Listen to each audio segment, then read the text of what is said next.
భారత మహిళా క్రికెట్ జట్టు ఆస్ట్రేలియా గడ్డపై సుడిగాలిలో చిక్కుకుపోయింది. అవును, ఇండియా వర్సెస్ ఆస్ట్రేలియా మధ్య గురువారం జరిగిన మొదటి వన్డేలో నలువైపు నుంచి దూసుకొచ్చిన ఆస్ట్రేలియా మహిళల దెబ్బకు భారత్ చిత్తు అయింది. బ్రిస్బేన్ వేదికగా ఎన్నో ఆశలతో కఠినమైన ఆస్ట్రేలియాపై మొదటి వన్డేలో బరిలో దిగిన భారత మహిళా సేన టాస్ గెలిచి బ్యాటింగ్ తీసుకుంది. Indian dashing opener Shafali Varma స్థానంలో ఓపెనర్గా వచ్చిన ప్రియా పుణ్య మరియు మరో ఓపెనర్ స్మృతి మందన సులువైన క్యాచ్లిచ్చి ఇన్నింగ్స్ ఆరంభంలోనే పెవలించేరారు.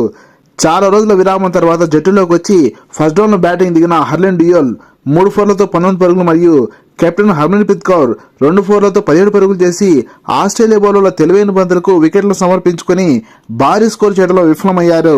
ఇక్కడ ఆస్ట్రేలియా ఫీల్డర్ల అద్భుతమైన క్యాచ్ల గురించి ఖచ్చితంగా ప్రస్తావించాల్సి ఉంటుంది. ఇక భారత ఆస్ట్రేలియా కింద కీలక బ్యాటర్ జమీమా రోడ్రిగ్స్ అనుకున్నట్లుగానే 42 బంతుల్లో 23 పరుగులు చేసి భారత ఇన్నింగ్స్ లో టాప్ స్కోరర్ గా నిలిచింది. కానీ ఆస్ట్రేలియా బౌలర్ కిమ్ గార్త్ వేసిన ఊహించిన డెలివరీకి జమీమా బౌల్డ్ అవడం భారత జట్టు షాక్ కు గురైంది. Indian wicket keeper Richa Ghosh పరుగులు రావడం లేదన్న తొందరలో రాంగ్ షాట్ ఆడడం, దీప్తి శర్మ కూడా త్వరగా పెవలింగ్ చేరడం భారత పతనానికి కారణమయ్యాయి.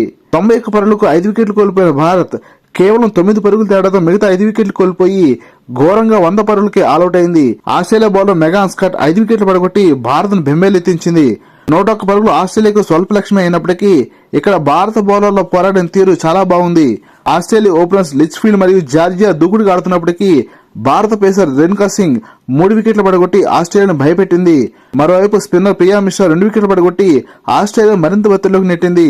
కానీ ఆస్ట్రేలియా ఓపెనర్ జార్జియా వోల్ 42 బంతుల్లో 6 4 1 సిక్సర్తో 46 పరుగులు చేసి చివరకు నిలబడడం ఆస్ట్రేలియా 17 ఓవర్లలోపే 5 వికెట్లు కోల్పోయి టార్గెట్ ని ఛేదించడానికి దోహదపడింది.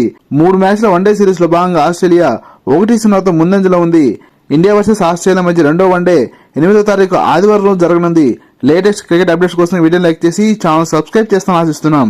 Thank you for watching.